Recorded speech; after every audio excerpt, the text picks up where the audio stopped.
Salve Maria, aqui é a segunda parte do Fatos sobre o Catolicismo, parte 2. Os apologetas da ACP. Vamos lá. Como que começou a doutrina das imagens dentro da Igreja Católica? Através de uma pedagogia. Pedagogia das imagens. A maioria das pessoas eram analfabetas, não sabiam ler e escrever, o que elas conseguiam visualizar é aquilo que elas conseguiam entender. Então, qual que foi o argumento? Vamos colocar imagens cristãs em vitrais, em quadros, enfim, para que as pessoas pudessem visualizar o processo do Evangelho. Então, pintar desde Adão e Eva, o dilúvio e tal, a gente vê muito disso nas catacumbas de Roma. Sim, até hoje tem, né? A minha mãe, ela é catequista e às vezes quando eu era criança eu via, por exemplo, a crucificação de Cristo tem nos vitrais. Sim, próprio presépio. Era um tipo de pedagogia para ensinar a fé cristã através das figuras. Como a gente faz com as crianças na escola. Na escola dominical pode, né? Então, o que a igreja pensou? Como o povo não sabe ler, não é letrado, não entende a Bíblia, então vamos fazer imagem via sacra. Figura com o presente de Maria amamentando Cristo, como São João Lucas desenhou ali no século III, uma imagem mais antiga de Nossa Senhora, lá no Catatumba de Priscila, como ele citou aí, que ele conhece um pouco o texto. Ó. Essas eram as réplicas. Uma observação. É imagem de outro Deus? Está tirando a glória de Deus? Simplesmente quando você contempla ali Maria amamentando o menino Deus, ou a balão apontando a estrela, você começa a entrar o quê? Na presença de Deus. Através das figuras, como a igreja oficializou, aprovou, você começa a adorar a Deus, como José 7,6 adorava a Deus através do ornamento sagrado da Arca da Aliança. E os dois querubins em cima da tampa, e a palavra dentro da arca, o maná dentro da arca e o cajado de sacerdote Arão que ofereceu. Hebreus 9, 4, 5. Essa é a visão do magistério. Que não é idolatria, que não é imagem de outro Deus que vai te tirar, que vai... Não, irmão. Olha só que interessante.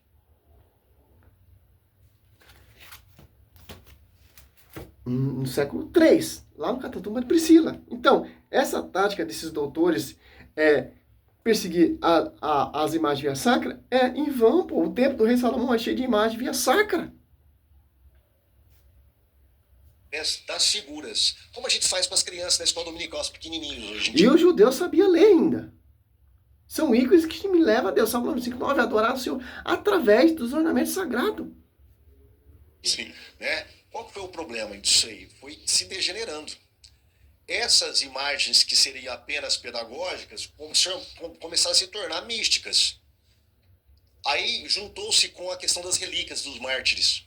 A relíquia dos mártires produziu um monte de artefatos que caiu na devoção popular e mística como idolatria. Então, por exemplo, um osso lá do mártir e tal. Se você tivesse esse osso poderia fazer milagre. Se esse osso relasse alguma imagem, essa imagem, por esse contato, se tornava santa. Então você poderia também tocar nessa imagem. Então, nessa época, as catacumbas, elas forneceram, assim, foi a loja da idolatria. Então, dente dente de João Batista, leite de Maria, asa do Arcanjo Miguel. Eu queria saber onde você tirou isso, meu querido. Olha só como esses pastores, esses dois, são mentirosos. Dente de João Batista, leite de Nossa Senhora, água de São Miguel Arcanjo. Aonde a igreja ensina isso? Olha só que interessante. Você pegar aqui, Samuel. Deixa eu ver se é 2 Samuel ou 1 Samuel. 2 Samuel 6.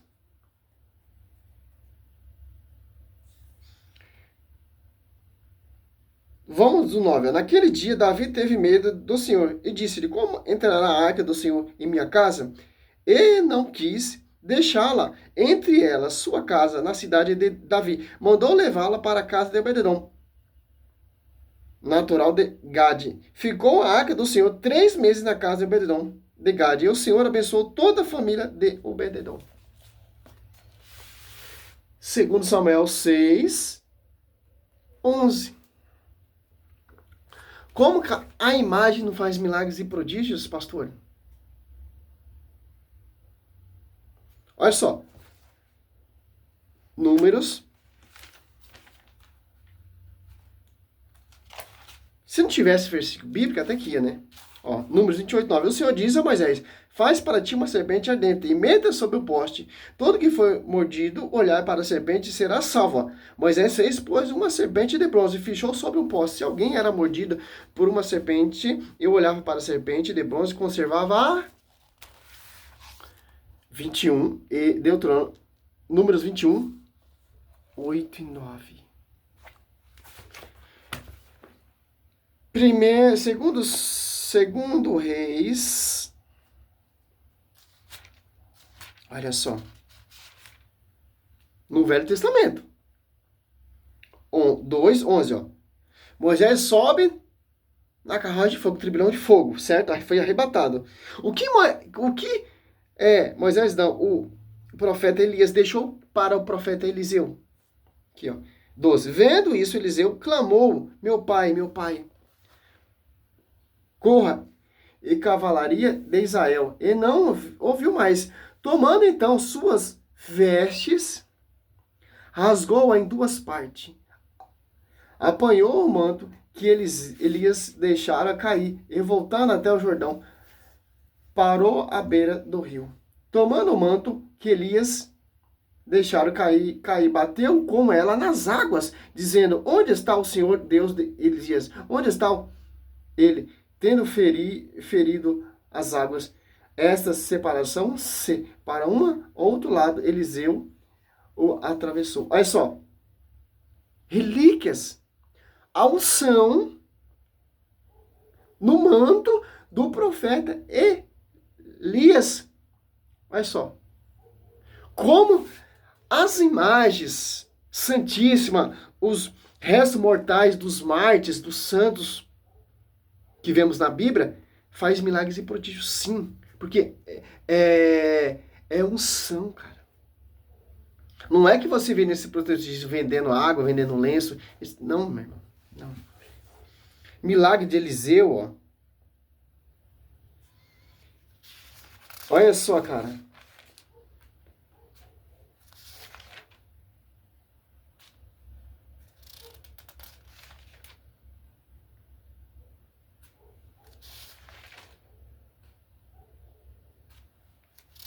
Vamos ver o negócio aqui?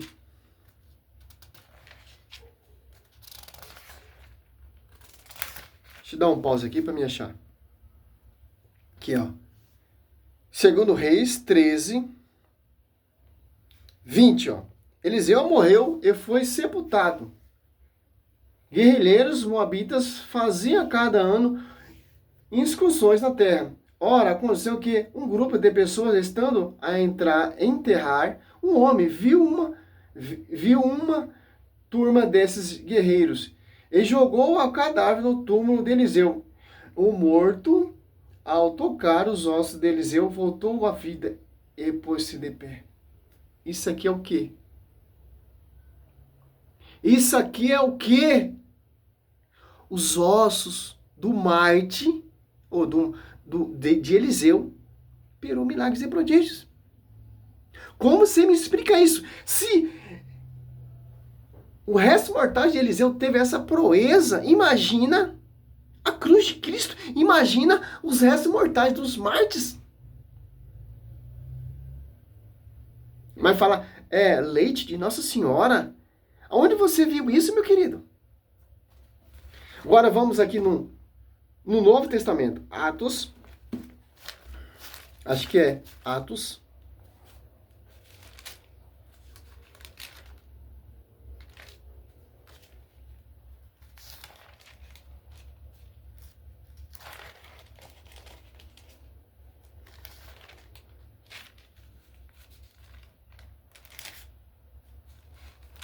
Atos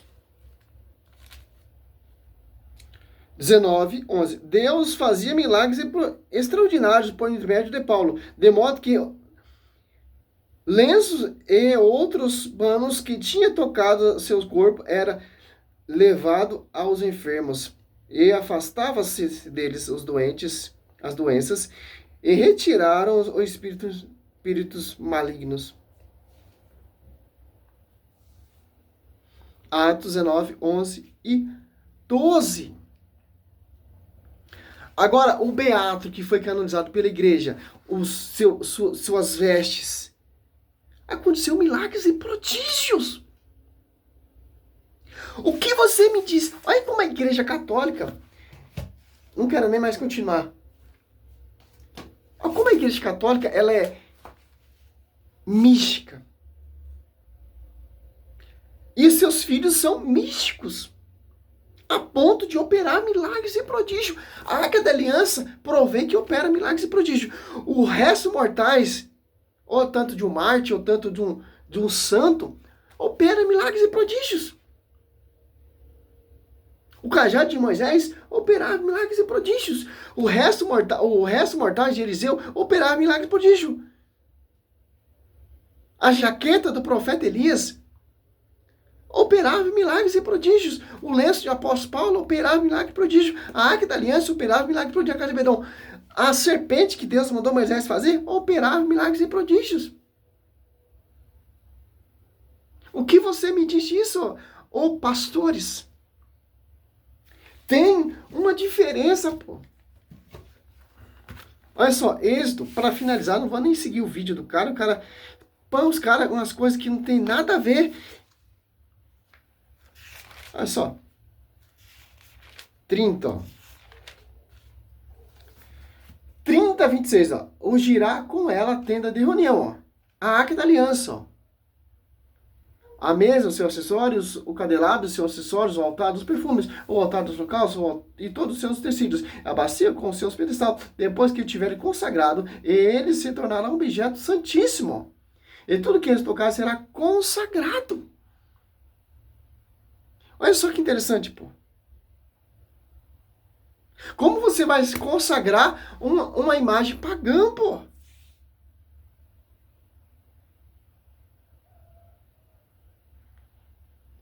É simples entender isso. Mas os caras, eles tentam, esses caras põem uma Bíblia debaixo do braço só porque tem um diploma. Não sabe nada, pô. A igreja, você não vai nunca entender a igreja é uma igreja mística. O fundador dela é místico, é Jesus Cristo, o próprio Deus. O Espírito Santo assiste essa igreja. Porque Paulo operava milagres políticos através do lenço? Por causa do Espírito Santo sobre a vida de Paulo.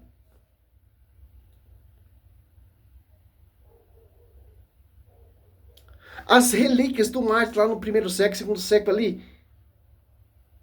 operavam milagres e prodígio, pô.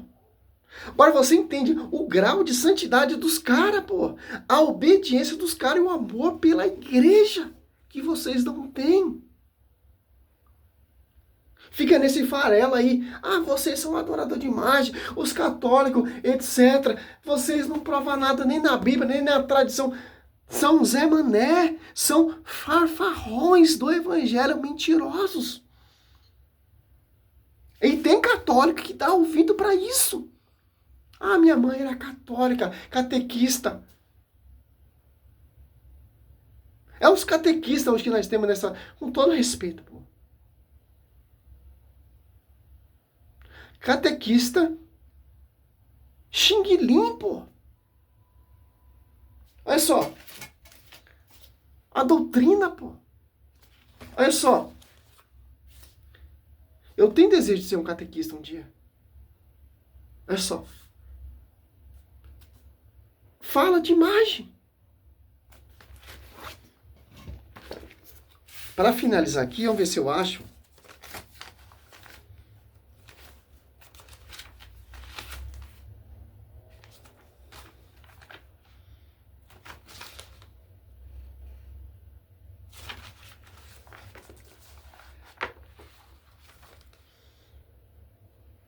Aqui, ó. 2132, ó. O culto cristão da imagem não é contrário ao primeiro mandamento, que proíbe os ídolos. De fato, a honra presta a uma imagem, se dirige a quem ela representa. Olha só. E que venera uma imagem, venera a realidade nela produzida. A honra presta às santas imagens. É uma veneração respeitosa e não uma adoração só compete a Deus. Ó, o catecismo está ensinando. A igreja está ensinando. O ato de culto não se dirige às imagens como a realidade em si, mas a considera em seu aspecto próprio de imagem, que nos conduzem a Deus, encarnando, ora, o movimento que se dirige à imagem, enquanto tal não termina nela, mas tende para a realidade que ela representa. Tem aqui, ó, 2129, 2130, 2131.